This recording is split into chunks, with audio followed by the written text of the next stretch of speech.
What is the boy now who has lost his ball? What? What is he to do? I saw it go, merrily bouncing down the street and then merrily over. There it is in the water.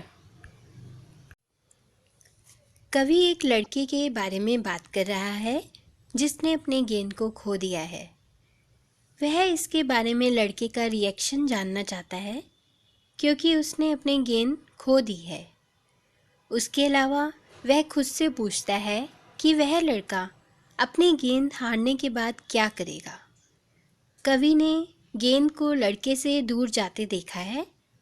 उसका कहना है कि गेंद खुशी खुशी गली में उछलकर नीचे गिर गई और गेंद लड़के के हाथ से छूटी तो वह गली में चली गई और बाद में वह पास की नदी में गिर गई।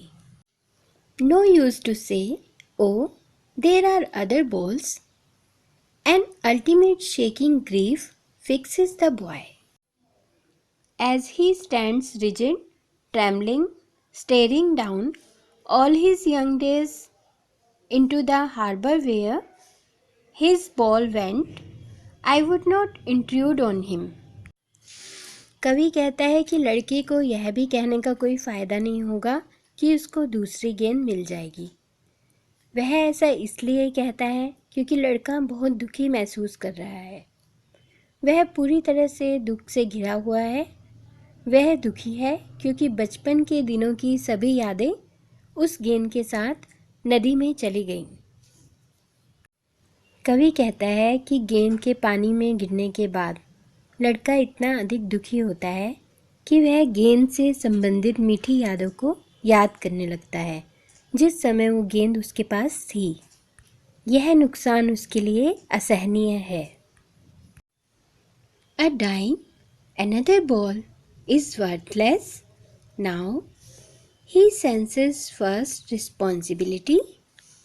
In a world of possessions, people will take balls. Balls will be lost always, little boy. कवि कहता है कि वह लड़के को नई बॉल खरीदने के लिए पैसे दे सकता है पर वह पैसे नहीं देगा क्योंकि नई गेंद खरीदने के बाद उसकी भावनाएं उससे नहीं जुड़ पाएंगी जो कि उसकी पुरानी गेंद के लिए उसके मन में थी। इसके अलावा कवि कहता है कि अब समय आ गया है कि लड़के को उसकी बातों का ध्यान रखने की जिम्मेदारी सीख लेनी चाहिए। And no one buys a ball back. Money is external. He is learning well behind his desperate eyes the epistemology of loss, how to stand up. Knowing what every man must one day know and must know many days how to stand up.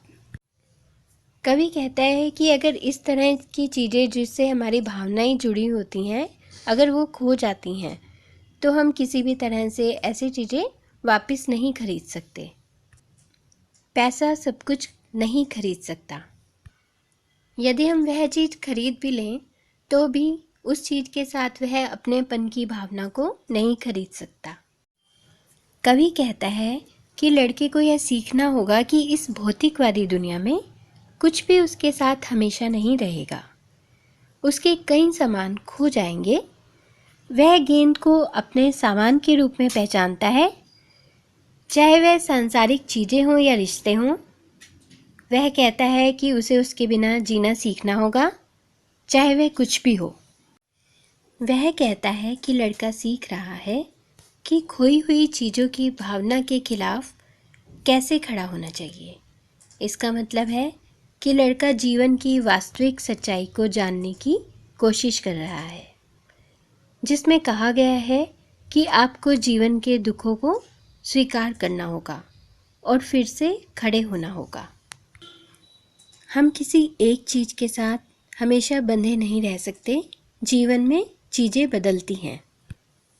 यह वह सच्चाई है जो हर किसी को अपने जीवन में सीखनी होती है।